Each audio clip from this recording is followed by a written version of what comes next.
So we will start.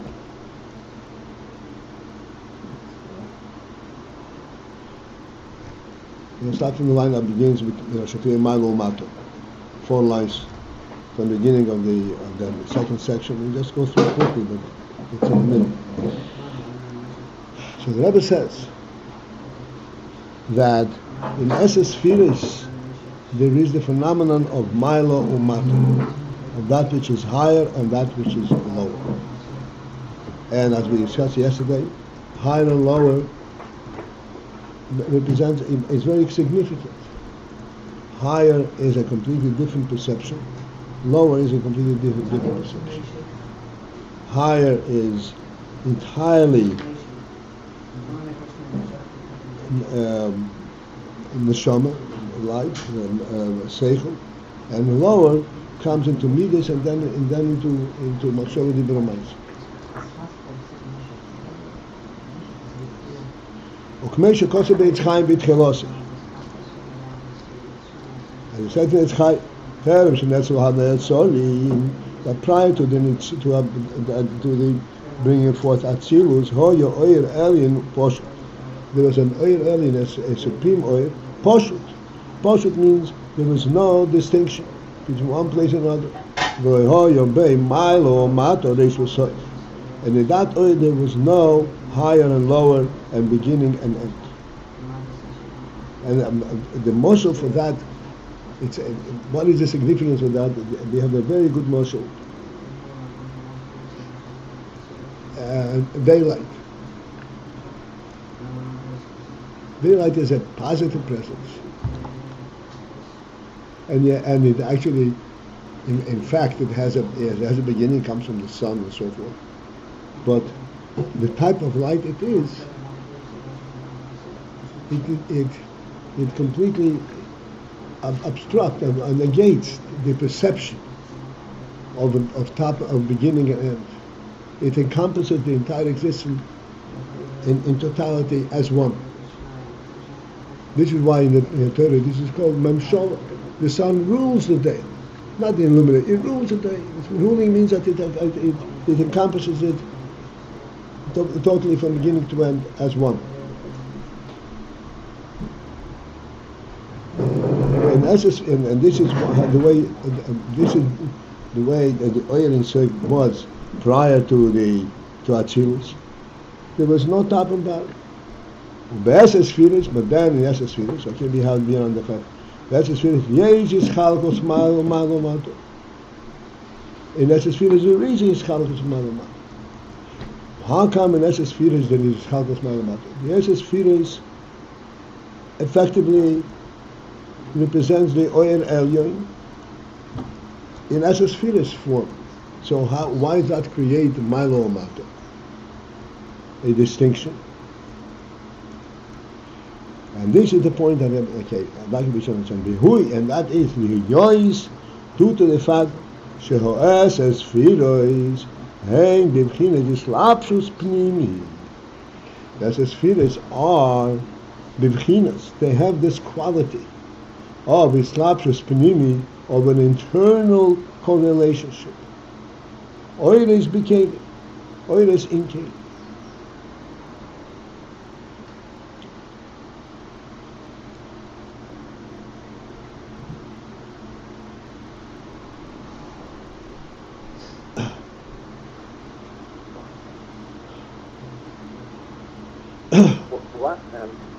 What is the other sphirot? What is the sphirot, the eighth sphirot? Which sphirot was? The oyer and the kaila? Or? The oyer is the sphirot. And then the sphirot is established in a keli, and that is the oyer b'keli. But the etzem inyan is the oyer. And this oyer has the aim, the tendency, and the internal significance to itself that it should be mislabish b'pnimiyus.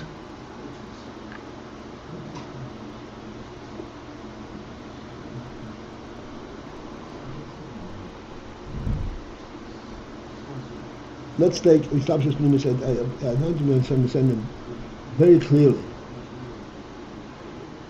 besides daylight. We see the whole panorama. Let us understand that in this seeing the whole panorama, there is also significance in the fact that we see each individual house, and we see each individual street in every turn. Although we see it without any obstruction, nonetheless, it also focuses to understand the individual aspect that we see. This means these slapshus pnimis.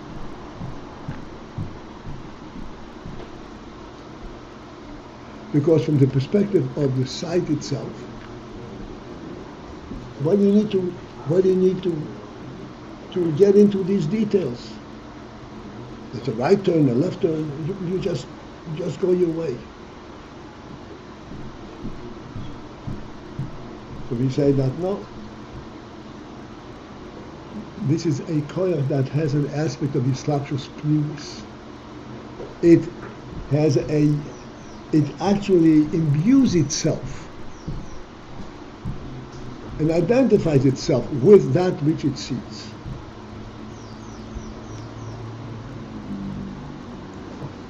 I'm not just seeing. I'm seeing a house, I'm seeing a tree, I'm seeing a person. Although the effort of seeing each one of these is identical. What's identifying itself with everything it sees? The Iyar, the experience of sight. And that indicates? That is a sphirot pnimis. Even though the effort of seeing a table and a chair and a person is identical. Nonetheless, the koyach of the Iyar is such that imbues itself into the object that it identifies. No, you won't catch it? It seems the opposite, right? Namely that the object is what it is, and the sight perceives it, not that the sight imbues itself into what it's seeing. No. Imbues itself. Imbues itself means it relates to it, the pnimius. It identifies with it. That seems to be a function of seichel, not of sight. No. To hear sight and seichel is one thing. No, it is to the sight. No, it's not a function of seichel. Seichel does not see. And the koyach of Iyar seemingly doesn't comprehend. Doesn't comprehend, but it identifies with each thing that it says. It sees.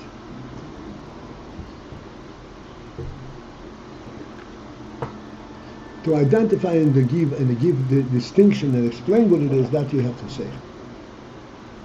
But in essence, that it sees different things, this is the koyach of Iyar.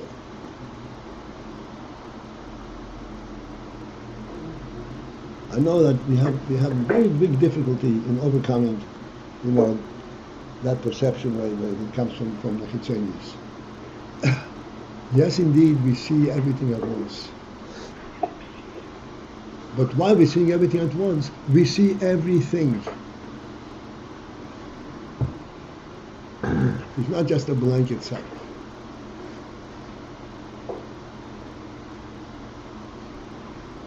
As a matter of fact, there is a sightless person is called Sagin Nohar in Gemara. Sagin Nohar means excess of light. So what's so terrible about excess of light? The excess of light means that he does not see the difference between one object and another object.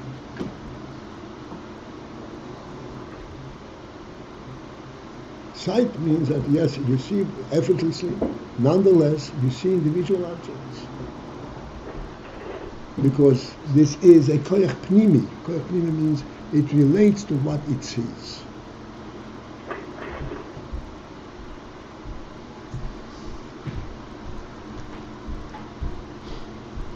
And the same thing is in the other koyachos. Are we saying that these sight I remember we used that notion a lot. Right. We look at landscape. You're on top of a mountain, you see everything, and then you talk to somebody, you see that person, but you don't see the landscape anymore. It's differentiated. The sight differentiates the global vision to the individual vision of the person you're talking to. I want you to find the global vision enables you to see the interrelationship of all individual aspects, but you always see individual objects. You don't get abstracted, you don't get confused. You're not perplexed how I'm going to get from this place to that place. But each place is an individual entity. Is the landscape considered as an individual object? The whole. But when you see a landscape, inevitably you see everything that is contained within the landscape. Because koiches pnimi, they relate to what they see.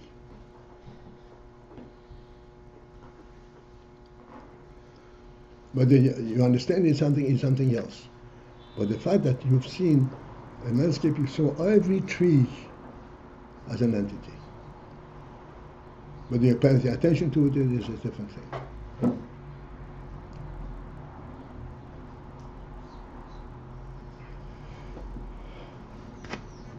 This is what the Rabbi is saying. Now the sphirot, the reasoning for Malo Mato.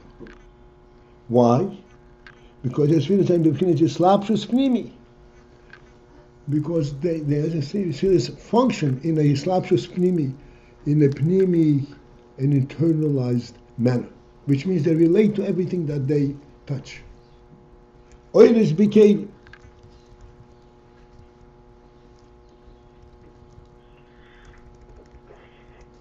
Alkain, and therefore, Lefiyef and Hakeli Meir Bahem Ha'oir. And that's why there is a difference in the oil also. Lefiyef and Hakeli, according to the manner and the level of the Keli, this is the extent to which the oil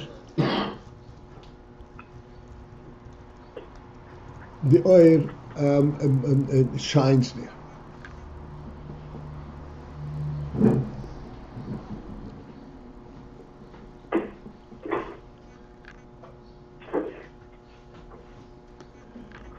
Let's see how the Rebbe explains this. A few more words. So are we saying there's a variation in the oil intensity according to what you're looking at? The oil not the oil intensity, the oil clarity, the oil quality, the oil, the meaning of the oil. Okay.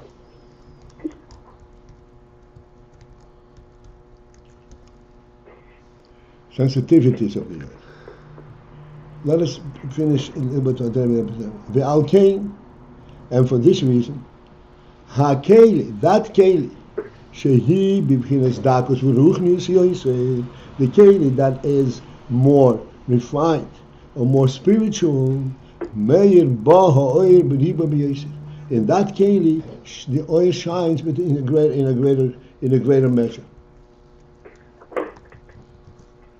Harei Zeh B'Chinas Milo. That is B'chinas Milo. That is in of Milo. Because in that keli there is more oil.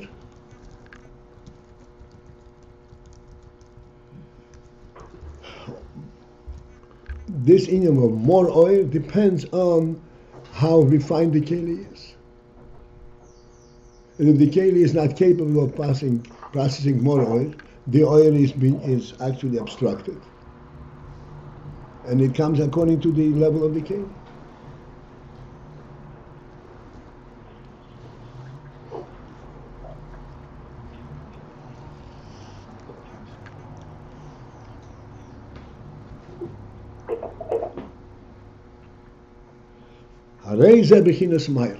This represents the bechina of Milo, that when there is more oil, and why is there more oil? Because the keli is more refined and more capable of accepting the Iyar. That represents Maila, a higher level. V'hakeli, and then that keli shehi b'bchinas mitzius yesef, that keli which is more of a mitzius, more in the level of, in the realm of tangibility. Sheha'oyer ba b'bchinas miut, and therefore the oil in that keli is in a lesser amount, in lesser quality. Hareze b'chinas mato. That is a b'china of mato. For example, in our Moshe Rishonim, sight and touch. Sight and touch. Sight versus touch.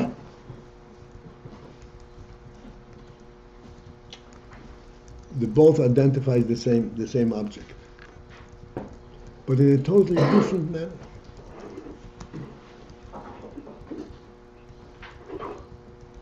Touch identifies it on a much lower level than sight. To illustrate this in the most simple way, touch does not identify color, whereas sight does, because it's more subtle, it's more ruchni.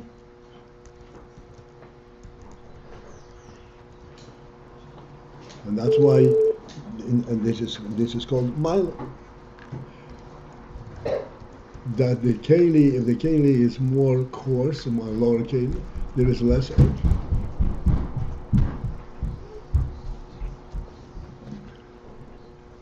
Touch, the hand, is of a lower quality than the eye. More coarse, more tangible, and that's when the hand identifies a different kind of oil. The same thing, even within touch itself. What you can feel with your foot, what you can feel with your hand is not comparable.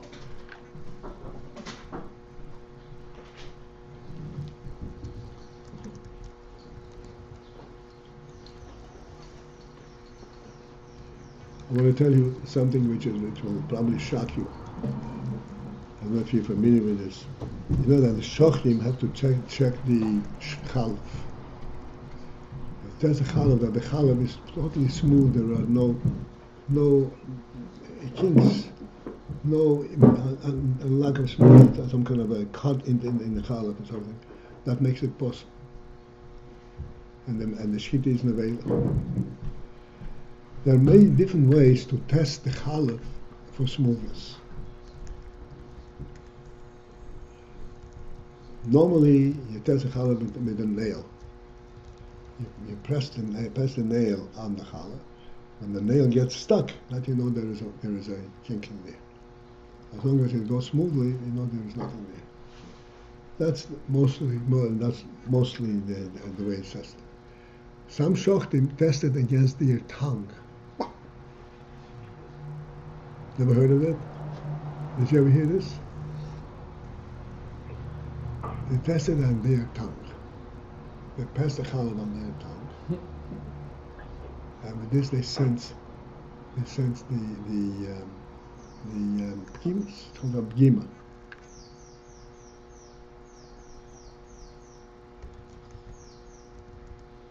Some kind of a breakthrough.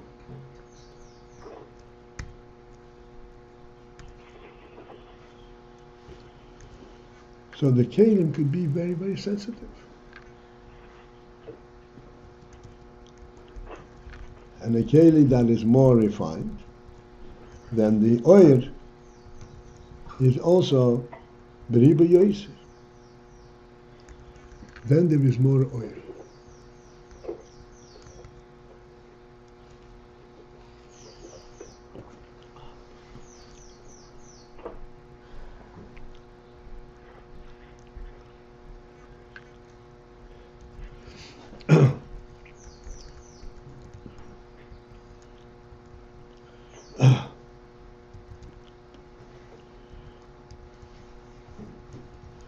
Like we gave the example of seeing color. Color brings to the fore not only the shape of the keli, but also the beauty aspect. Beauty is a totally spiritual thing. There is no physical aspect to beauty.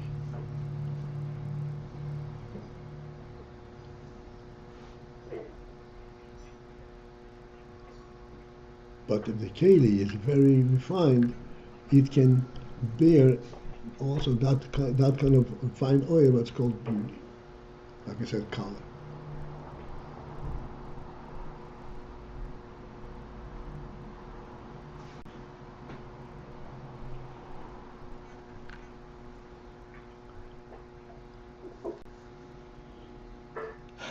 So this is, according to the kelim, this is how the oil is made.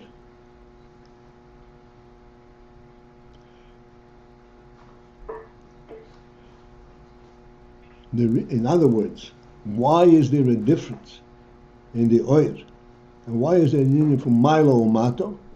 It is due to the fact that the oil has it in its very inception, in its very definition, the inyan to be mislabish be pnimi, which means to identify with the object that it is made. And that's why there's Milo Mat.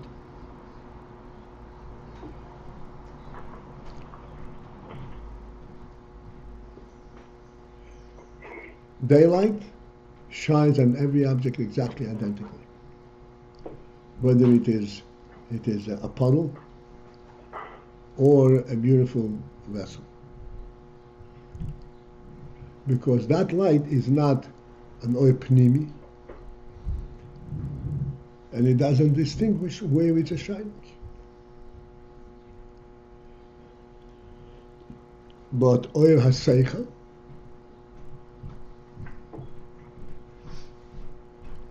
and similarly, the oil hanefesh that is mislabish in the koiches, like sight and midas and touch, there is a difference.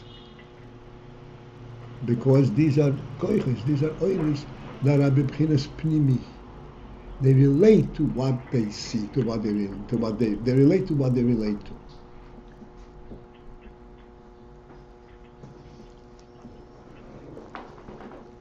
Do we get the point? Hello? So far. This is what that explains. This is why there is Milo Mato, because there is a principle of pnimius, of Islapshus pnimius, through the keli.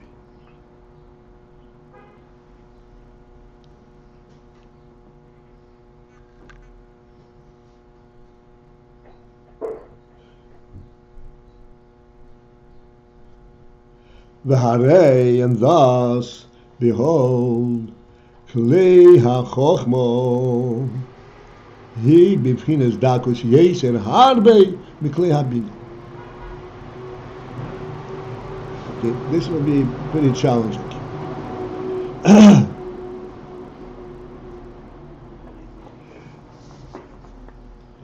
The keli of chochma is much superior and much more refined than the keli of bina.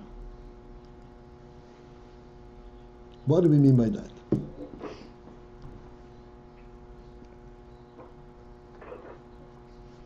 And the Rebbe goes into detailed description into the pnimius.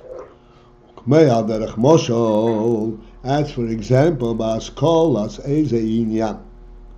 when it comes to comprehending and understanding some inyan.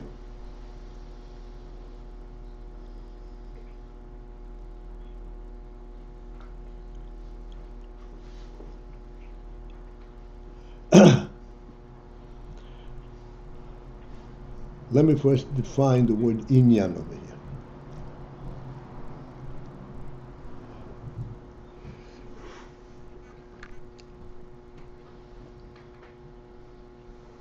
here. A car has a certain shape. A car has a certain function, capability. It can move. As we discussed many times, what is the inyan of the car? The fact that it can move, or is there some kind of a human quality, human message in this? So we said many times that the movement in the car, this is only the keli. This is not the inyan of the car. What is the inyan of the car? Transportation. To enable a person to be in two places without wasting too much time, in close proximity.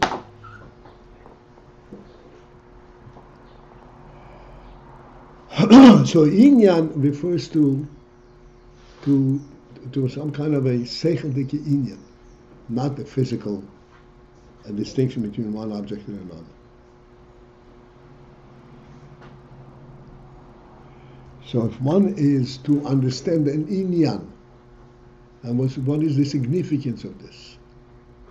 So when it comes to understanding an inyan, there is different stages in understanding this inyan.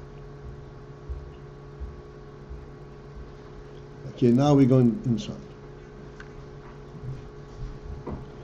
Ba'askolas eze inyan. When it comes to comprehend an inyan, as we now define what an inyan is, harayin hasichli bo b'bchinas halbosha adai. Initially, the seichel is not as yet b'bchinas halbosha, is not yet imbued in that which is being understood.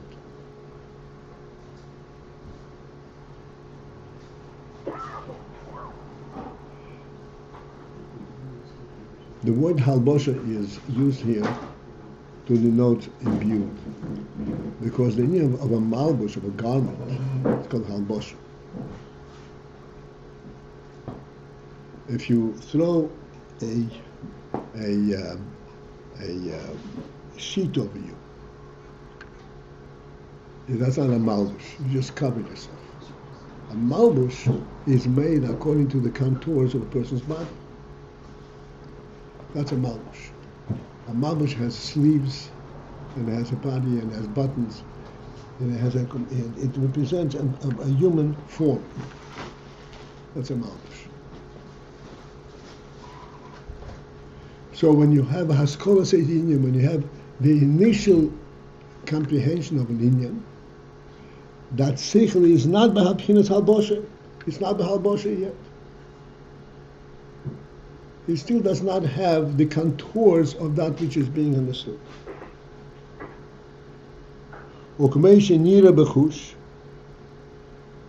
As we can actually sense, then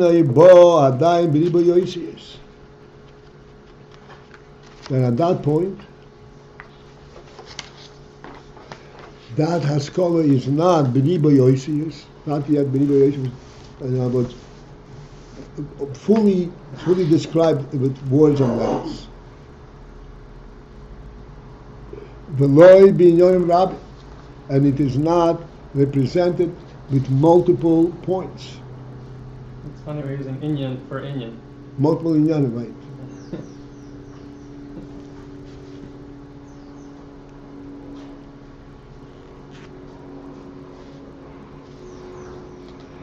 Kiyin, rather, b'bchinas nekuda mufshetes adayim ha'asogo. It comes initially in a nekuda, in a point, mufshetes, that is free. Adayim yet mehasoga, from comprehension.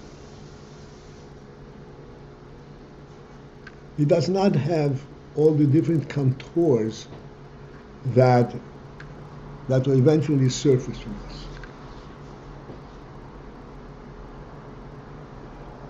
It is an akuda mufshetes that does not.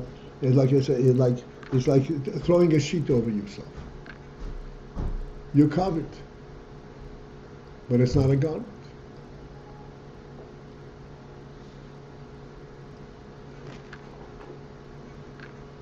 והגם, and although שהנקודה כוללת הכל, although that this nakuda, this point, includes everything. שהרי, includes means incorporates. Kolalas means it actually incorporates.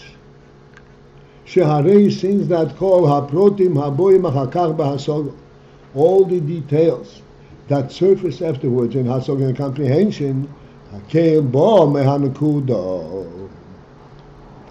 All of that come from this nakuda.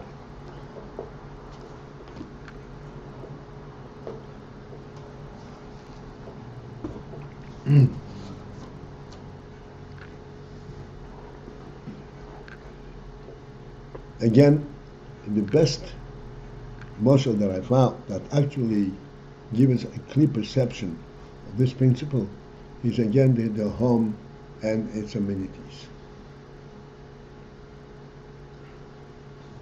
A home is, the initial thought of a home is a nakud, a home. But from this initial point of nakud, eventually sprout all the amenities of a home. It all comes from the same nakud. But in the nakud initially, there are no details. What is a home? No one is going to describe a home saying a home is where you have your chairs and tables. A home has a superior quality in it. From that is drawn everything else. It accommodates a human being in all his details. But the home itself is that accommodates a human being. From that comes all the details that surface from that, because it's part of the accommodation. But the principle of the home is that it accommodates a human being.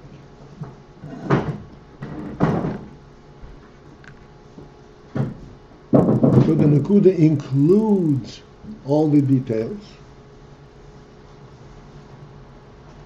Since that all of that sprouts eventually from the nakuda. Now the Rebbe says in parentheses, es wird als aruz getrogen mehankuda hasichli, mehankuda haskol. All of this aruz getrogen is brought forth from the nakuda of haskol. That hare hanakuda kilels kolapotim. Therefore, the nakuda incorporates all the details. The komo can yet still. The hanakuda, within the nakuda, einam yikorim aprotim klal. The protim are not identifiable in the nakuda.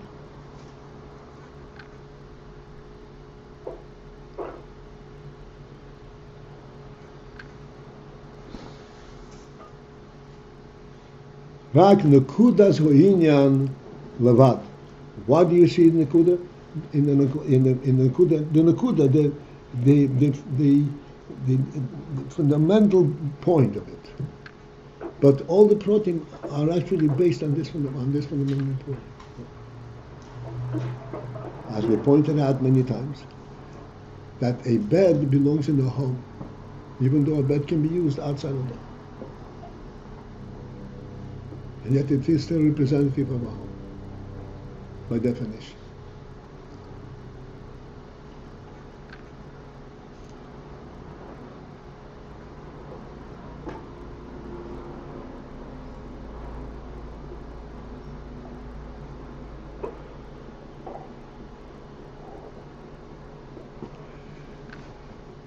Okay? Hello?